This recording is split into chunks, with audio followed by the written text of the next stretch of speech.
I'm Lise Leblanc, therapist, author, and life coach, and today I'm talking about 10 signs that you might be dealing with someone with antisocial personality disorder, or ASPD for short. I found that a lot of people recently are very confused between antisocial and narcissistic personality disorder.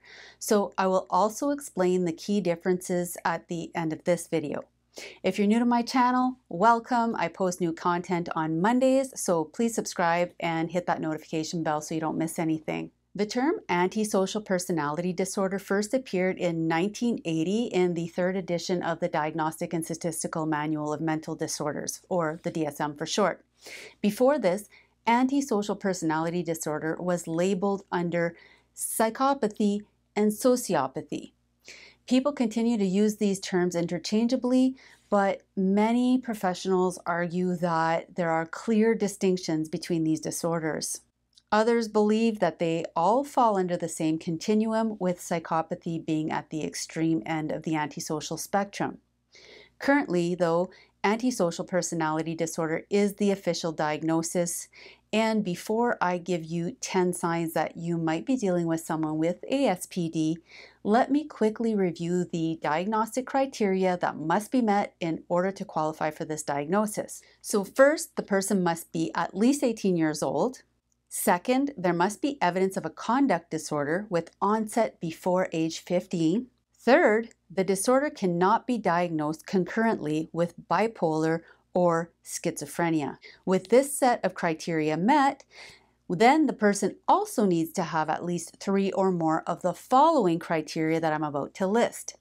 Number 1, disregard for the law and repeatedly behaving in ways that are grounds for arrest.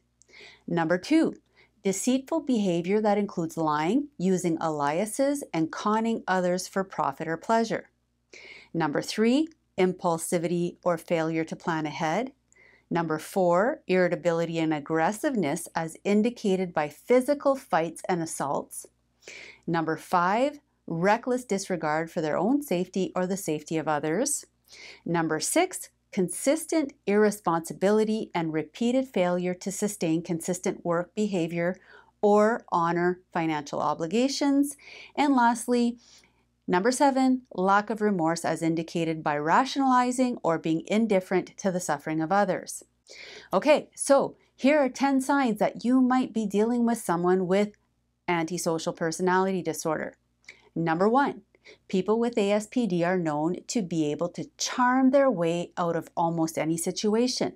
They are typically social chameleons who can adapt and morph depending on the situation they're in and the people that are around.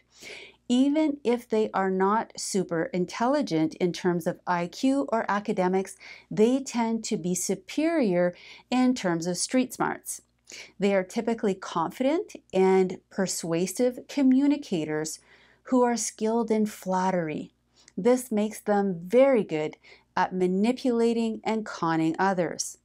Although they can be extremely charming and charismatic, they can also quickly turn hostile, antagonistic, and abusive when aggression better serves their purposes. So even if they're acting charming, kind, compassionate, they're not. And they can turn nasty really quickly if you become uncooperative and don't give them what they want. Number 2, they are constantly playing mind games and intentionally toying with your emotions to serve their own needs. They typically read people very well, noticing micro changes in facial expressions, body language, tones, emotions, and they are skilled at faking emotions in order to manipulate yours. They love to make you feel guilty, afraid, sad, shameful, so that they can take advantage of you more easily. Sometimes they like to upset you just for kicks because, hey, they're bored. Generally, they quickly zone in on other people's emotional vulnerabilities and they waste absolutely no time leveraging your desires, your emotions, any weakness that they detect and use it to their advantage. And it doesn't matter if you're their mother, their partner, their friend, no one gets a hall pass. Number 3, they are very deceitful. While everyone is capable of lying and deceiving, people with antisocial personality disorder are typically compulsive liars, constantly conning other people. They have no need to be consistent or to act with any sort of integrity, but they know that you have a need to be consistent, and they love to use your integrity to keep you in line and to keep you loyal to them, making it very hard to break away from them, even if you know how bad they are. Even after they've deceived and exploited you repeatedly, somehow you're still there. Number 4, they get pleasure out of how easily they can fool you and get what they want from you. They know all of your buttons, and they know what sequence to push them in. Anytime you start catching on, they will act fun, kind, helpful. And if you're romantically involved, they'll love bomb you for a while, keeping you endlessly confused and strengthening the trauma bond so that you never leave. Number 5, they have a weak conscience and lack remorse. They may know right from wrong, but they just don't care about your needs or feel bad about harming you. At best, they are indifferent to the suffering that they're causing. At worst, they are taking pleasure in it. And when they get caught doing something wrong and are confronted, they will rarely come clean, and instead they respond with more lies. They rationalize their bad behavior, and in their mind, they are justified in deceiving, mistreating, stealing, cheating, assaulting, or whatever it may be.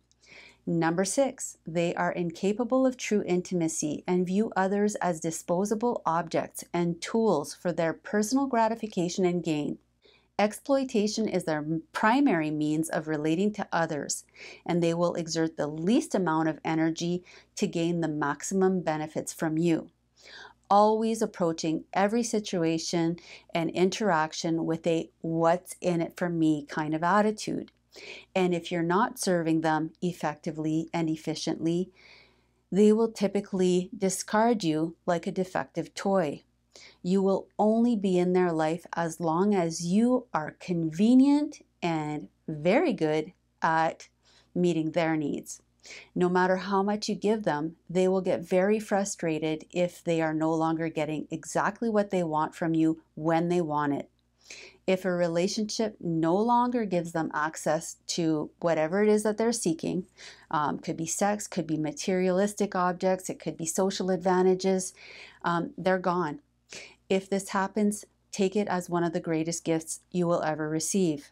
Number 7, research shows that people with ASPD tend to have a history of having a very high number of sexual partners, and they rarely have sustained monogamous relationships, as they are more prone to serial cheating. This is not to say that all people with ASPD are cheaters, or that people without ASPD can't also be cheaters. But there is a pervasive pattern of infidelity that is commonly found in those with this disorder. Number 8, contrary to popular belief, not all individuals with antisocial personality disorder are dangerous criminals or serial killers. While the prison system is overcrowded with individuals with ASPD, there are many people with this disorder who are high functioning and in positions of power even, CEOs, politicians, world leaders. That said, those with moderate or high functioning individuals, although they may not be criminal and in prison, they're usually up to no good, often leading sinister double lives. They're just better at hiding it, not getting caught, keeping their behavior just under the line that keeps them out of trouble.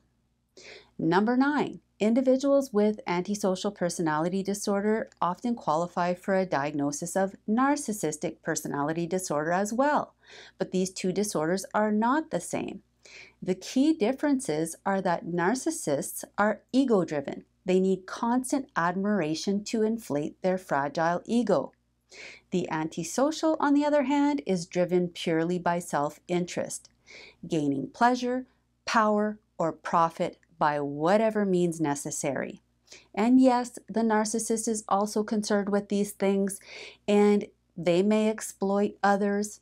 However, the narcissist's main motivation is to keep their ego fueled, to make themselves look bigger and better, to hide how small and shameful they actually feel.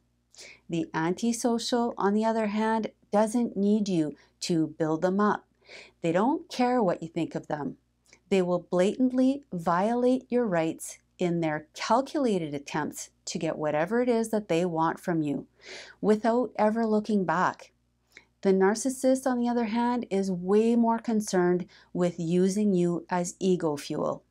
Number 10, you will feel broken. When you realize you're dealing with this type of person, you will feel like a fool, having been duped and conned out of your time, your money, your resources, and all kinds of other things. And I don't want to demonize this disorder, but people need to be educated and informed. I mean, the key criteria for this disorder is a pervasive pattern of disregard for and violation of the rights of others. So let's not count on them to do the right thing. So while it's true that the severity of the disorder can range from mild to extreme, regardless of where they fall on the continuum or on that spectrum of antisocial, you are not going to have a healthy, mutually satisfying relationship with someone with this disorder, no matter how you slice it or dice it. You may think you can transform them, that your unconditional love and acceptance will help them see the light and change their bad behavior. However, it is very unlikely that you are going to turn their life around, and highly likely that they are going to turn your life upside down. Now, if you're still in this relationship because you're afraid, because you're trauma bonded, you're eternally confused, despite knowing that this person is really, really bad for you, just know that there's help out there. So reach out to a mental health professional in your area who can help you. If you like this video, please subscribe. And for more information about how antisocial personality disorder looks when it overlaps or is in combination with borderline personality disorder, just click on the link above.